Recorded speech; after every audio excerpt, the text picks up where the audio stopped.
তারাতলায় নির্মীয়মান godown ভেঙে পড়ে ১৬ জন শ্রমিকের মৃত্যু হয়। ক্ষতিগ্রস্ত পরিবারের হাতে সাহায্য তুলে দিলেন মুখ্যমন্ত্রী। মৃতদের পরিবারকে ১০ লক্ষ টাকা এবং আহতদের ১ লক্ষ টাকা করে সাহায্য রাজ্য সরকারের। এরকম ঘটনা যাতে আর না ঘটে সেই চেষ্টাই করবে প্রশাসন, আশ্বাস মুখ্যমন্ত্রী শুভেন্দু অধিকারীর। তারাতলার ক্ষতিগ্রস্ত পরিবারকে আর্থিক সাহায্য মুখ্যমন্ত্রীর। নিহতদের পরিবারের সদস্যদের হাতে তুলে দেওয়া হয়েছে ১০ লক্ষ টাকা করে, আহতদের দেওয়া হলো ১ লক্ষ টাকা। নবান্নে তারাতলার পরিবারকে আর্থিক সাহায্য করতে গিয়ে মুখ্যমন্ত্রী শুভেন্দু অধিকারী বলেন, মৃত্যুর কোনো ক্ষতিপূরণ হয় না। মঞ্চ থেকে পরিবারের হাতে আর্থিক সাহায্য তুলে দেননি মুখ্যমন্ত্রী। প্রায় নজিরবিহীনভাবে নিজেই নেমে এসেছিলেন ক্ষতিগ্রস্ত পরিবারের মাঝখানে।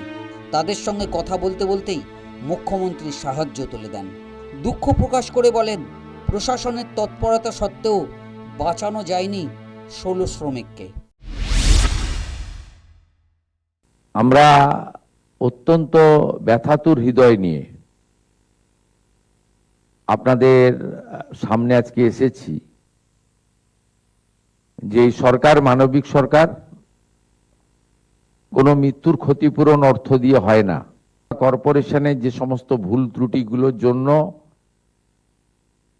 এই ধরনের ঘটনা বারংবার কলকাতা শহরে ঘটছে, গার্ডেন রিচ থেকে তারাতলা, সেগুলো থেকে আমরা যাতে কলকাতা তথা রাজ্যবাসীকে মুক্তি দিতে পারি।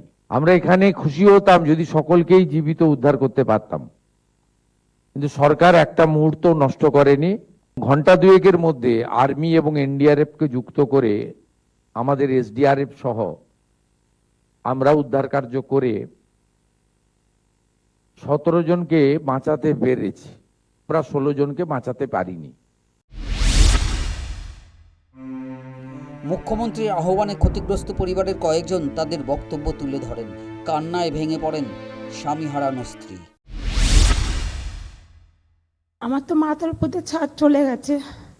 এইটুখানি বলতে চাই, সরকার দিয়ে যেটা ঘোষণা করেছে সেটা আমার সারা জীবন হবে না। আমার একটা 14 বছরের মেয়ে আছে, তার ভবিষ্যতের জন্য আমি চাইছি যে আমাকে যদি কিছু কাজ দেওয়া হয় তাহলে আমার খুব হয়। তাই বলতে চাইছি আমি, যেরকম জানি কে আর কে যেন ক্ষতি না হয়, এত লোকের জীবন টানাটানি হয়েছে। हम लोग काम करने गए थे सर, हम लोग नहीं जाने कि ऐसा घटना होगा। ये तो इंजीनियर के ऊपर गलती है। जब जड़ मजबूत नहीं होगा तो छत कैसे माथा मजबूत होगा। जड़ पहले तो ऊपर से छत ढलाई की है, ढलाई करने के बाद ऊपर से नीचे कोई आता है कि नीचे से ऊपर जाता है। গত 15 বছর ধরে রাজ্যে একের পর এক দুর্ঘটনা হয়েছে। গার্ডেন রিচ, আনন্দপুর, বড়বাজারের দুর্ঘটনায় বহু মানুষের মৃত্যু হয়েছে। প্রশাসন এবার তৎপর হয়েছে, এরকম ঘটনা যাতে আর না ঘটে তা দেখবে প্রশাসন, প্রতিশ্রুতি মুখ্যমন্ত্রীর। আমরা বিগত দিনে দেখেছি, পোস্তার ইনসিডেন্ট বলুন, মাঝেরহাটের ইনসিডেন্ট বলুন, গার্ডেন রিচের বলুন, বড়বাজারে ফায়ার ইনসিডেন্ট বলুন, কিছুদিন আগে তিলজলাতেও, এইসব ক্ষেত্রে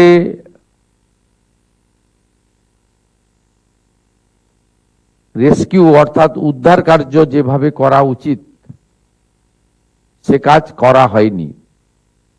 আমরা এখানে খুশি হতাম যদি সকলকেই জীবিত উদ্ধার করতে পারতাম। আমরা ভবিষ্যতে চেষ্টা করব যাতে এই ধরনের ঘটনা না ঘটে। ক্ষতিগ্রস্ত পরিবারকে সাহায্য করেছে রাজ্য ও কেন্দ্রীয় সরকার, কিন্তু তার থেকেও বড় বার্তা বোধহয় এসেছে মুখ্যমন্ত্রীর কাছ থেকে। এরকম প্রাণহানি যেন আর না হয় সেটা নিশ্চিত করার কথাই বলেছেন মুখ্যমন্ত্রী। সেটাই হয়তো এই মুহূর্তের সবথেকে বড় আশ্বাস। News time.